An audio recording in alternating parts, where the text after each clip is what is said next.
It was a game that seemed won in the next to the last moment of the second overtime. It was all over, but it went on into a third overtime.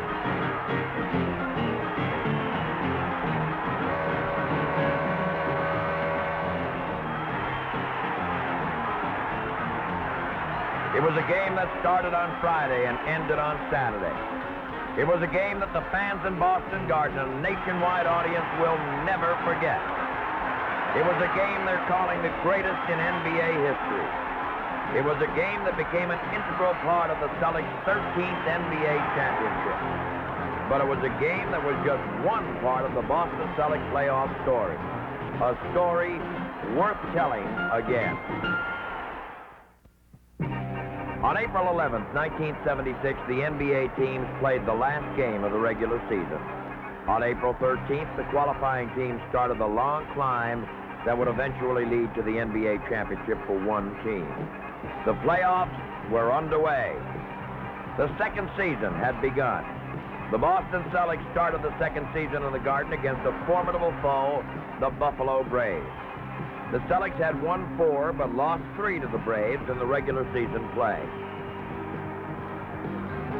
In the first 2 playoff games, Boston had little trouble with the Braves on the Garden floor.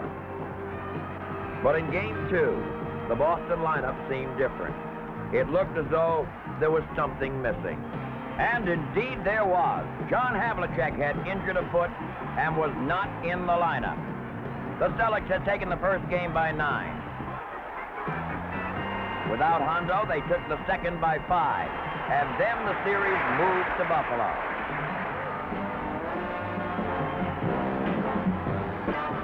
Buffalo won those 2 games to tie the series.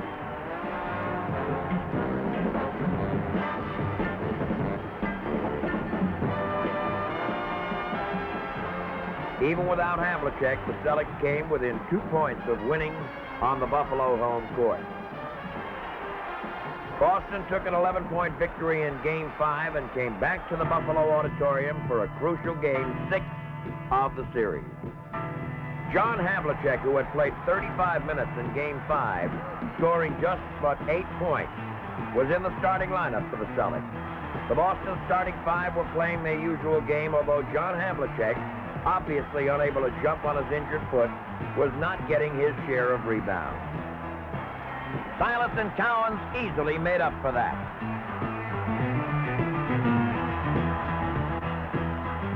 Hondo was playing his steady floor game that has pulled the Celtics out of many a tight situation.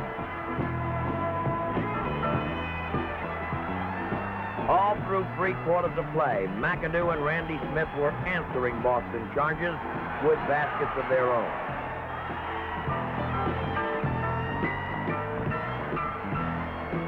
The Celtics started on top, and Buffalo came back to own a 5-point lead at halftime. In the third quarter, it was Boston's 5th starter who came alive. Charlie Scott came on for Boston. At the end of the third quarter, the Braves had a 1-point lead. A Charlie Scott jumper put the Celtics up by a point at the beginning of the fourth quarter. The Celtics fought to stay there. DeGregorio, Smith, and McAdoo brought the Braves back. But Charlie Scott broke their hearts. Charlie scored 9 Boston points in a row and hit on 9 consecutive shots. It was what led up to Charlie's 9th point that broke the Braves' heart. A sensational steal that put the Celtics 10 points ahead with 4 minutes left in the game. The Braves closed the score, but it was never in doubt after that, and Boston was on its way to the Eastern Conference Finals, the second step of the playoffs. The Cleveland Cavaliers had won their way into the playoffs with the 3rd best record in the entire NBA. Then, to prove it was no fluke, they beat the Washington Bullets in a 7-game first-round series. The Celtics and the Cavaliers traded home court victories right through Game 5. And as Game 6 opened in the Midwest Coliseum, the home court advantage had led to a 3-2 lead for the Celtics. Now it seemed that it would be Cleveland's turn to win again, for they had the home court advantage. And 21,564 screaming fans cheering them on. The Celtics, led by JoJo White and Dave Cowan, jumped out to an early lead. But then Austin Carr, Jim Brewer, and the veteran Nate Thurman started to bring Cleveland back. And at halftime, Cleveland led by 3 points. In the third quarter, Boston caught up, passed the Cavaliers, and then the lead seemed to change every time one team or the other would get the ball. The Cavaliers carried a 2-point lead into the fourth quarter. Then Silas tied the game, and Clemens put Cleveland ahead. The scoring of JoJo White, Dave Cowens, and Charlie Scott had kept Boston in the game all evening long. Nate Thurman put a 3-point play together to put Cleveland that many points ahead. Then JoJo White started hitting from the left side of the court. With 1 minute and 3/4 to go, the Celtics had a shaky 1-point lead. The Cavaliers had the ball, and then Charlie Scott's fast hands took that ball down the court, and Scott stuffed it. That move gave the Celtics a 3-point lead with 1.5 minutes in the game. It broke Cleveland's heart, their spirit, as the Celtics went on to take a 7-point victory and the Eastern Conference title. Meanwhile, in the Western Conference, the defending champion Golden State Warriors ran into a buzzsaw called the Phoenix Suns. The Suns, who were supposed to have no chance in the playoffs, extended the Golden State Warriors to 7 games. The 7th game was played at Oakland Coliseum, where the Warriors were near invincible. It made the Suns' one-sided victory all the more devastating. So the Phoenix Suns were to meet the Boston Celtics in the championship round of the NBA playoffs. At stake, the NBA championship and the Walter Brown Trophy. The first 2 games in Boston Garden before a capacity house went to the Boston Celtics without too much trouble.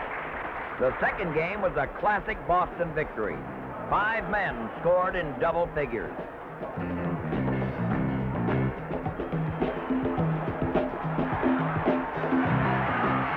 The injured John Havlicek, although not starting, led all with 23 points. The 15-point victory put thoughts of a 4-game sweep into the heads of the Boston fans. But as the series moved to the Arizona desert, the Celtic fans found out it was not to be, and they found out the hard way. In Game 3, the Rookie of the Year, Alvin Adams, put in 33 points, sent ex-Celtic Paul Westphal 22, as the Suns came up 7-point victors and made the series 2-1. Game 4 was at Donnybrook. Phoenix had jumped out once again on the scoring of Westphal, Adams, and Gar Hurd, who was protecting their board. But then the Celtics came on after they had spotted the Suns an 11-point lead. The Celtics kept chipping away at it. They kept closing the gap, White and Hondo and Cowan, until with just 1 second left, Phoenix led by but 2 points. And when JoJo White's shot, the potential game-tying basket, was just off target, Phoenix had tied the series 108-107. Now the series moved back to Boston for Game 5. Once again, Boston Garden had a capacity crowd. Once again, the season ticket holders had the choice vantage seat. Even before the crowd got settled, the Celtics were on their way. Cowan. Then Silas. Then White. Then Havlicek, as the starting 5 started a pound on the Phoenix Suns and jumped out to a 20-point lead in the first quarter. They made it seem easy on offense. On defense, maybe too easy. The Suns started chipping away at the lead. Slowly they came back with Perry or Hurd or Westphal. Most often the 2 rookie sensations, Alvin Adams and Ricky Sobers. In the fourth period, the teams were trading baskets, and when Westfall Steel turned into a three-point play, the teams were finally tied with just 39 seconds to play.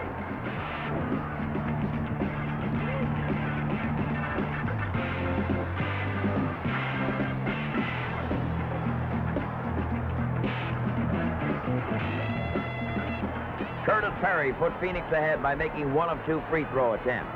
And Hondo tied the game up by making one of his two with 19 seconds left.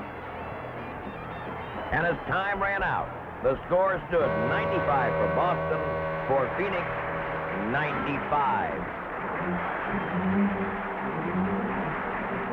The first overtime was a defensive battle. 6 points scored by each team as the clubs seemed to be playing in each other's jerseys.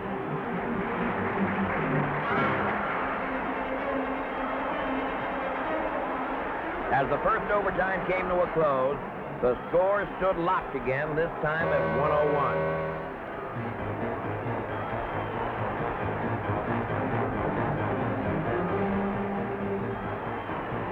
As the second overtime opened, the guards traded baskets. JoJo White put in two for Boston. The score was tied at 105.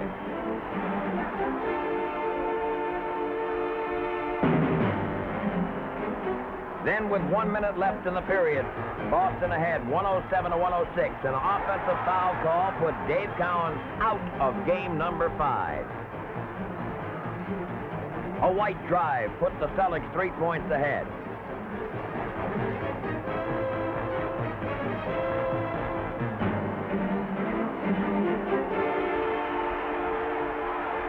Dick Van Arsdale answered from the baseline, and now Phoenix trailed by 1 point. Westfall stole the inbound pass down to Perry, and Perry, with 5 seconds left in the game, put Phoenix ahead by 1.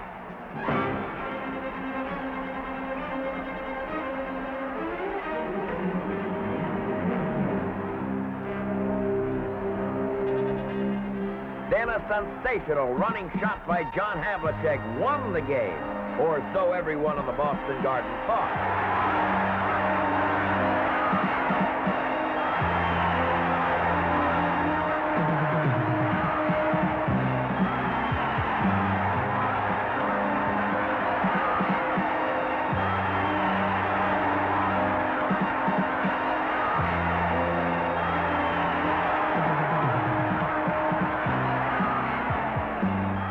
With 1 second left, Phoenix took timeout.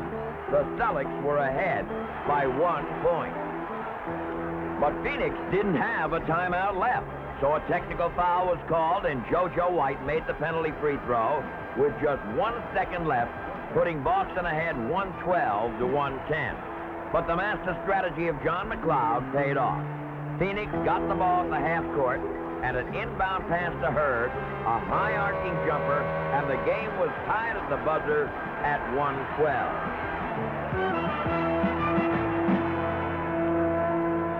For the first time in NBA history, a championship round game went into the third overtime. Now, with both starting centers on the bench having fouled out of the game, the clubs were playing a different style of ball. Curtis Perry put Phoenix up by 2. Boston fans remembered the last overtime championship game here in the Garden. They remembered and they worried, for the Celtics lost that in the closing moments of the second overtime to the Milwaukee Bucks. JoJo White tied it up from the baseline. Then some excellent defensive work got the ball back into Boston control. It was then that the Boston bench came through. Glenn McDonald, brought along slowly by the Celtics, paid them back for their patience. 2 baskets put the Celtics up by 4 points.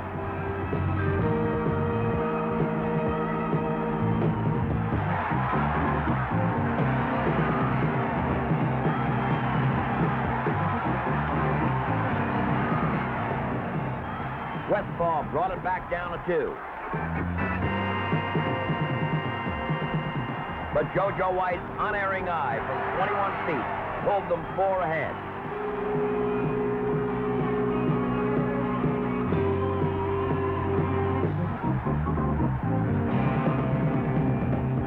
And McDonald at the free throw line put them up by 6. Sobers got the margin down to 126 to 122. After 2 hard free throws, Westfall cut the margin once again to 4 points with just 25 seconds left. The Celtics were ahead 128 to 124. Westfall came again and brought the lead down to 2. Phoenix put the pressure on, but the Boston Poise would not break. JoJo White, who played all but 2 minutes of the game, retained control of the ball, and for 12 seconds, the Suns could not touch it. The game that started on June 4th, a Friday night, ended on Saturday morning. The Celtics had won the longest, most dramatic, most frenzied game in NBA history. A game that will never be forgotten by a capacity crowd there, nor the millions that saw it on national television.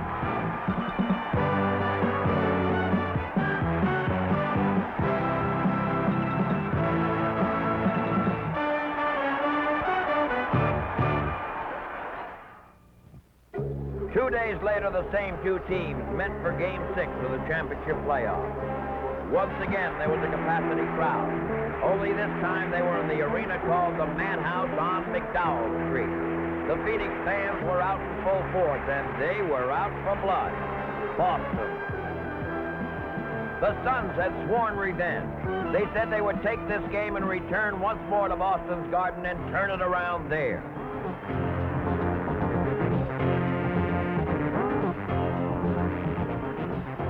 The game was rugged, the play sensational.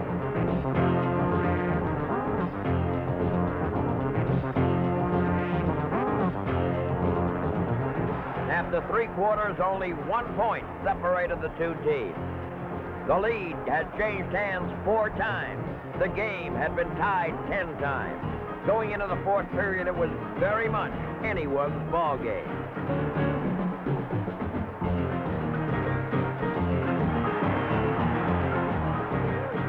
With 8 minutes left in the ballgame, Paul Westfall drives to tie the score, and Sobers adds another one to put Phoenix ahead by 1.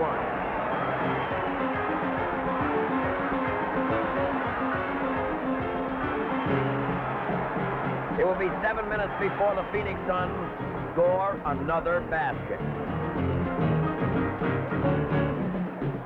In those 7 minutes, they pick up just 7 points in free throws. In those 7 minutes, the Celtics take a 10-point lead. Dave Cowan spearheads the attack. But it's not just Cowan, it's Havlicek. And JoJo White. Then Charlie Scott.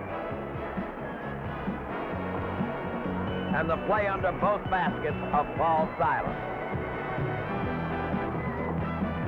The scoring is there, and in between the defensive play that keeps the powerful Suns from scoring 1 basket in those frigid 7 minutes.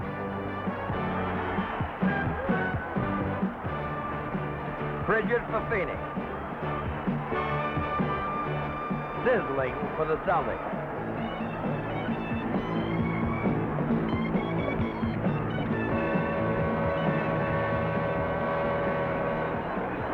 It's a complete victory for Boston. The offense shined. The defense sparkled. Boston had returned to the top of the mountain and once again had the right to call themselves the Boston Celtics, best in the NBA, champions of the world.